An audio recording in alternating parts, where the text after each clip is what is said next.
Hey guys, how you going? Welcome to Rolling Keys yet again. And today's video is, what the hell are you going to do today? Well, today is I'm refurbishing a whole heap of these chaps that I picked up from a friend who had them kicking around outside. I like to do weights, generally try and do weights every single day. So I'm going to refurbish these old rusty ones and put them back into service. They're not bad, but I mean, you know, you go to touch them and look at that, you just get oxidization all over your hands. So you can sit back and watch me refurbish one of these, and yeah, we'll see the finished product.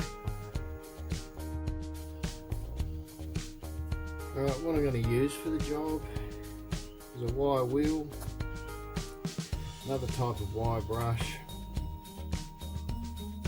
a hand wire brush, my cordless, and a battery. So let's get started. Firstly, let's have a real good close look at just how corroded this old weight is. And again, you know, as soon as you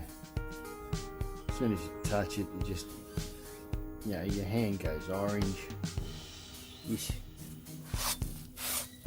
So yeah, it's been sitting out in the weather for quite some time, and I think it's about time these got refurbished. But the good thing about this sort of stuff, cast iron, I mean, yes, it'll oxidize like this if it's left out in the weather, but to refurbish them, it's actually really simple. And this, you know, this will last forever. This will be around when planet Earth is completely finished. So let's go through the process, and I'll show you what I'm going to do to refurbish it. So move all this out the way, plug that in. So first of all, it's best to buff off all this excess rust with a wire wheel, and then with the hand brush you can actually get into all the little fine nooks and crannies. But to certainly knock the bulk of it off, you want to use one of these.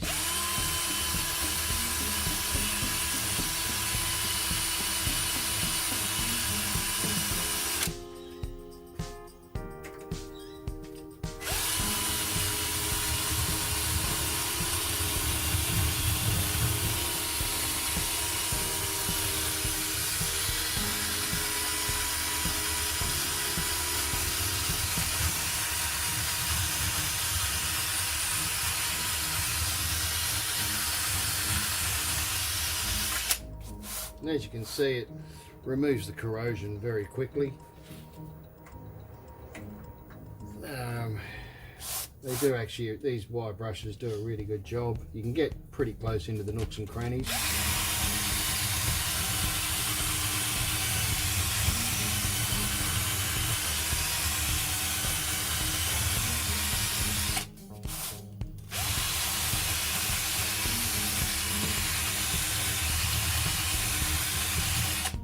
And really, this is the basic principle you do with any sort of refurbishment on any steel, or any repainting job of any steel.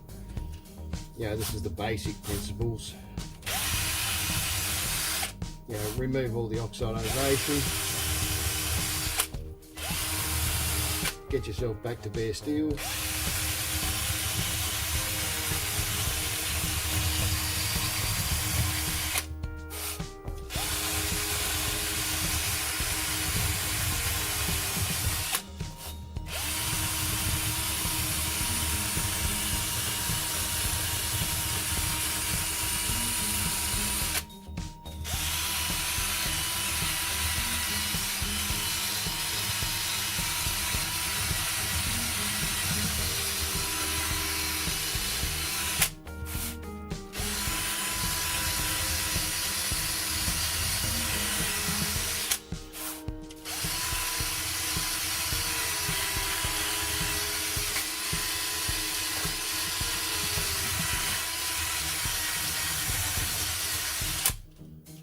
Right, once you've got into it about as much as, you know, about as much as what that wheel will actually, you know, get into, because it's circular. Then it's time to get out the old wire brush and just finish it off by hand.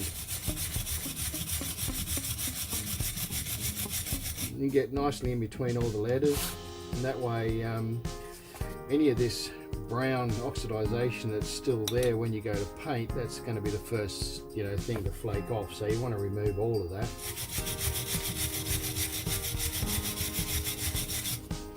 And that'll make all the letters nice and defined when it's painted.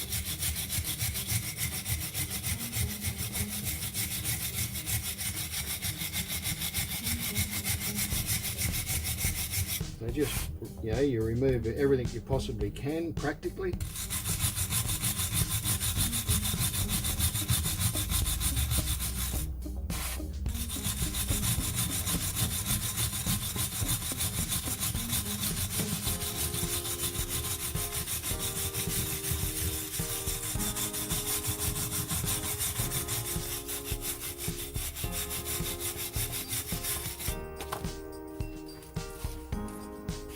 And there you have a nice clean surface ready to repaint.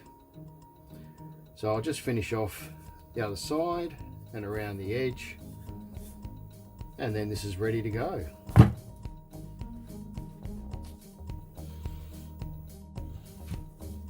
Right, now to do the edge.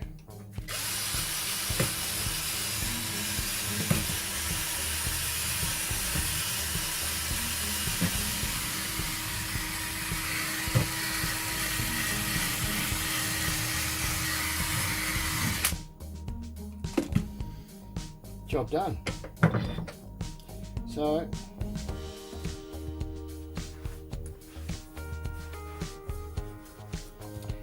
now we have a weight that's completely ready for painting. The paint process, well, we could prime it, but really for what it is, it's not worth priming. Providing these are kept out the weather, which these ones weren't. Straight paint onto this surface, especially if you're using an enamel. The adhesion is excellent because there's no corrosion there. If I'd painted straight on top of the rust, it'd be like painting straight on top of powder. The rust does not bond itself to the steel anymore. It's actually the steel flaking. So when you've got the paint sitting on top of a flaky surface, it'll just pull off. So, but this will provide excellent adhesion in the paint process without the necessity of actually needing to prime it, particularly given in light of what it is. So let's have a look at the paint.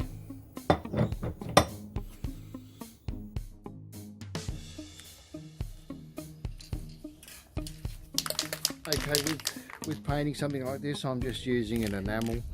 The best thing to do is not to flood it on the first coat, to actually just dust coat it. Dust coating raw steel will actually give you the best adhesion.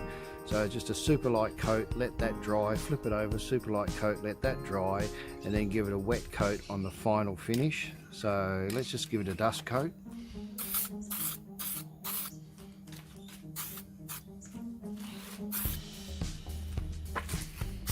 That's all you want to do, trust me. You don't want to do any more than that.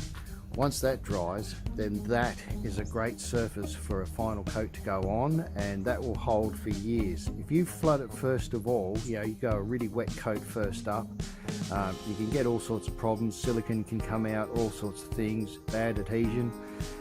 But a dust coat like this gives you the best form of adhesion for a final coat. So we'll just let that fully dry, which with this product it takes around about 40 minutes. Flip it over, do another dust coat on the other side, and then do final coats. There's your difference between your before and after. As you can see, the after turns out very nicely, ready to be used again for years and years and years.